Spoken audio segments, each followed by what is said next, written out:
Warning. The following audiobook experience handles delicate subjects such as rape and mental illness, and has some intense moments and innuendo.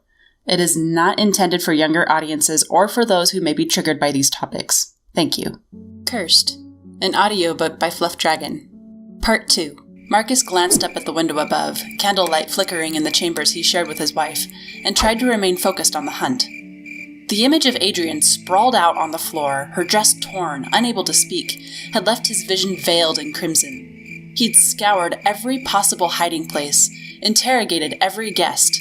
None had seen Adrienne slip out of the throng. The only suspect was her last and only known dance partner, Councilman Havard, who disappeared. It was obvious they wouldn't find anything tonight. Perhaps he would be able to at least get a description from his wife, now that she'd rested for a while.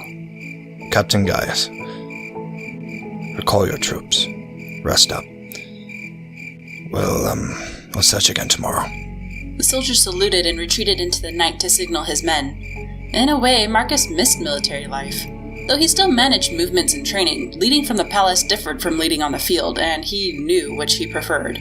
Marrying Adrienne hadn't come without sacrifice. He knew they both craved the respite a less public life would provide. But as he crossed the ballroom floor toward the grand staircase, remembering even the short time he and his wife had shared, he smiled.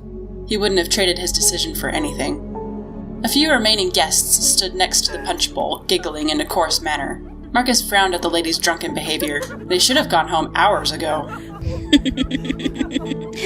I hear one of the nobles had at her. One of the ladies hiccuped. She couldn't produce an heir with her peasant husband, so they staged an attack. Maybe somebody else can get the job done. Poor girl.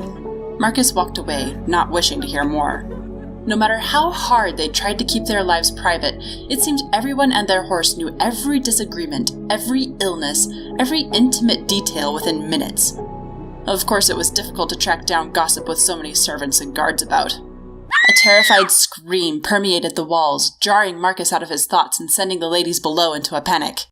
It would have made him laugh had he not recognized his wife's voice for the second time that night.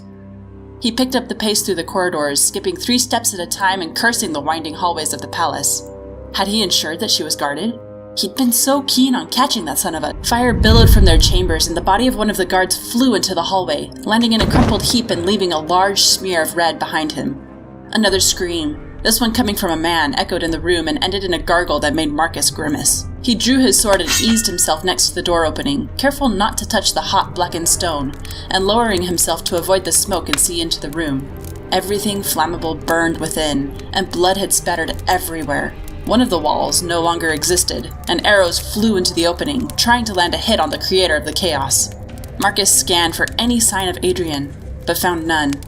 It was difficult to miss the dragon, however, roaring into the night, arrows bouncing off its pitched scales like mosquitoes trying to drink from a rock. Allowing the beast to be distracted by the attack from outside, Markus inched into the room, turning over blanket, drape, and clothing remnants in search of his wife. A crimson mass caught his eye and his stomach clenched. It didn't look like a body, but he recognized the fabric. Adrienne's already torn gown lay in shreds, drenched in blood and strewn across the room as if someone had been trying to escape it. No. Please, no. The dragon roared again, and Markus could now see strips of the same cloth dangling from its teeth. He was no stranger to death. He'd seen it take both youth on the battlefield and the elderly after long illness, but this? His Adrienne had never harmed a soul. There'd been no reason for her death. Dragons remained in the mountains, leaving civilization in peace unless provoked. And why was it alone? Why had it attacked? Why this particular building? Why this particular room? Nothing about this made sense. Something inside of him burst. This monster would not escape. Raising his sword arm, Markus lunged the blade toward the beast's eye, but ran into something solid and the metal sparked as it glanced off the dragon's scaled hide. Mottled green and brown eyes stared as it held him back, watching him as he swung his weapon again and again, knowing it was futile, not knowing what else to do. It sniffed him, looking almost scared, though Markus couldn't care less. He spotted pink skin showing just behind the dragon's shoulder. Removing his boot and throwing it at the dragon's face, he seized the distraction and plunged his blade into the weak point, twisting for good measure and not caring if the beast crushed him in its death throes. It would serve him right for failing his wife. The dragon howled and snapped at Markus, its teeth crashing so close to his face he could smell the blood and sulfur in its breath, unfurling a pair of canvas wings that filled the room and diving through the opening in the wall. The dragon slammed him into the hot stone and left him in a bruised heap on top of Adrienne's gown. Footsteps echoed in the hallways and several guards burst into the chamber. Clutching his wife's bloody dress, he struggled to stand and meet them. "Are you harmed, Your Majesty?" Markus registered Captain Gaius's face. Everything felt numb. He closed his eyes and grunted, the only sound he could manage. "Where's Queen Adrienne? Is she—" He opened his eyes to see the captain's gaze drop to Adrienne's bloody gown before closing them again, gritting his teeth to hold back the sobs that threatened to rise. If I'd been here sooner... "It would have killed you, too, sire." Gaius grasped his arm, offering his shoulder to lean on. Markus shoved him away, standing on his own and adjusting his uniform. You don't know that, Captain. I found a weak point. But I doubt it was enough. The chamber still smoked, though the soldiers had put out all the flames.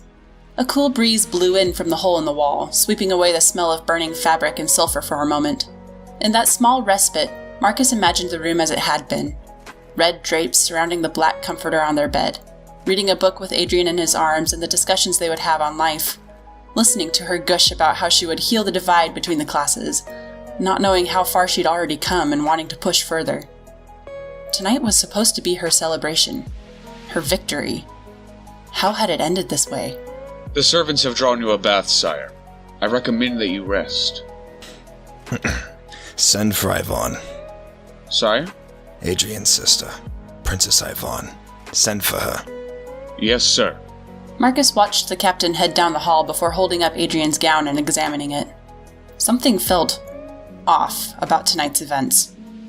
Either there was a connection between the attacks, or this was the most unfortunate day of their lives. Gripping the sticky fabric as if it was a lifeline, he passed the other chamber already prepared for him and strode toward the armory. Perhaps he was letting his emotions get the better of him, but something told him finding either the dragon or Councilman Havard would bring answers, and he didn't trust himself handling Havard. Besides, who knew what other damage a crazed, flying, fire-breathing reptile would cause?